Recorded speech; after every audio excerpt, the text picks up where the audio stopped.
Okay, I'm gonna go over the polynomials pretest with you.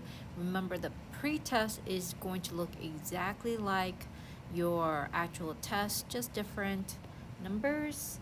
So here, the first one is classifying the polynomial. We classify polynomials in terms of the exponent first and the number of terms second. Remember, exponents, if it was 0, we would call this a constant. 1, we call it linear. 2, we call it a quadratic. 3, we call it a cubic. And 4, anything 4 and bigger, we call it a polynomial. Not a ploy, but a polynomial.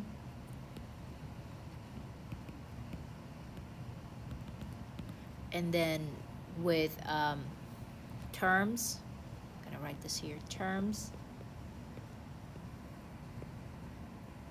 We have 1 monomial, 2 binomial, 3 trinomial, and 4 and bigger, just a polynomial. So here we look at the first one. There's the exponent is 4, so it's a polynomial. 2 terms, binomial. Second one, it's a constant, monomial, because it is just a number and only one term. One term with an x, so it's a linear monomial. Next one, x squared, so it is a quadratic. There's 3 terms, so it's a trinomial. That's how we label those. Going on to number 5, we are multiplying. So 2 times 8 is 16. There are 4 a's. Add all the a's, and there's 1 b. This is dividing, so we divide. 1 on top, 16 divided by 8 is 2. There's 2 on the bottom, 1 on top. 2 minus 1 is 1.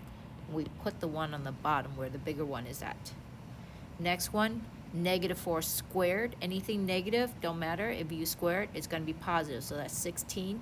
You multiply the exponents when you're taking a power to a power, so this is x to the 8. Next one, 6y divided by 3. We rewrite it like that. Now we're just going to simplify. 6 divided by 3 is 2y over 1, or simply 2y.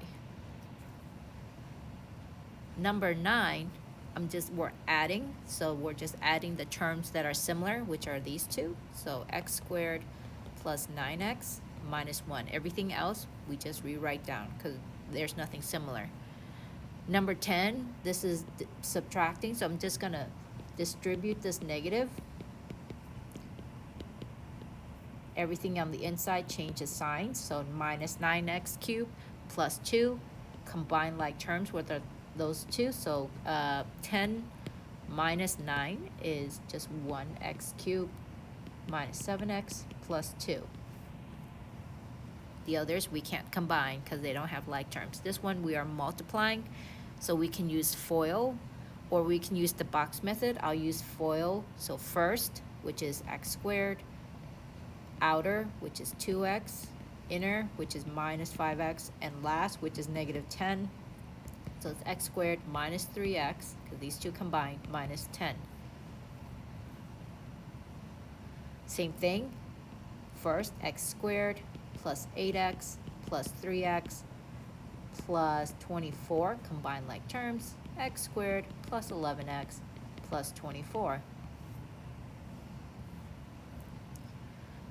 Factoring here, I'm going to use just factoring greatest common factor and solve. So here x factors out, we're left with a 4x plus 1 equals 0. X out here equals 0, there's one answer. 4x plus 1 equals 0, subtract 1 to both sides, divide by 4. x equals -1/4. Same thing here, gonna factor out a 7x, that's what they have in common. We have an x left minus 2. 7 times 2 makes 14, and we already took out the x.